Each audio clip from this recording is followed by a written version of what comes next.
Maabitha magana matatu a ruhonge rwa borithi ni makubutwo wira thutha wa kwaga gwikinyia mbere ya kamiti ya ruhonge rwa borithi niguo mathurimwo. Kuringana na ruhonge ruu, maabitha acio ni maregete kuheana marua ma kuonania uria makoretwo makihuthira M-Pesa ona bengi ciao. Ikinya riu ni mugaru na watho. Now, one thing that is important is for all those officers who have failed to submit to vetting, and where the regulations clearly say failure to submit to vetting will lead to removal from the vetting, removal from the service. There are about 300 police officers so far who have failed to submit to vetting, and yet they are working in the traffic department. Ona kuri oguo, athurimi acio mahithuritie ati ni marathuthuria njira itiganite ciore maabitha a borithi cia traffic makoretwo makiamukira mahaki kuma kuri matereba.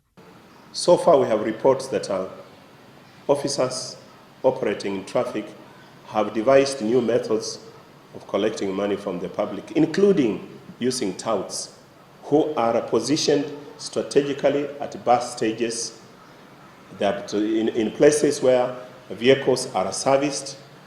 And so the money that they consider a fee for one to ply any route is given to certain touts. Nakio kiama kia ene matatu kirenda thirikari yeherie borithi cia traffic mabarabara-ini.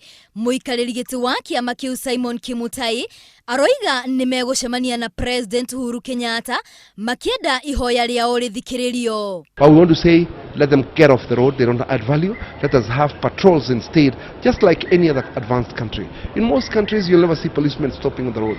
Advanced countries is all about self-regulation and patrols on the road just in case of an accident or in case somebody is misbehaving on the road. Kimutai ningĩ nĩokĩrĩire rũhonge rwa NTSA akiuga atĩ nĩ rũraruta wĩra ũtarĩ waruo na kũnyita matereba hatarĩ itũmi nginyanĩru. Ngiribotera Inooro TV, rĩtwa rĩakwa nĩ Wambui wa Wanjikũ.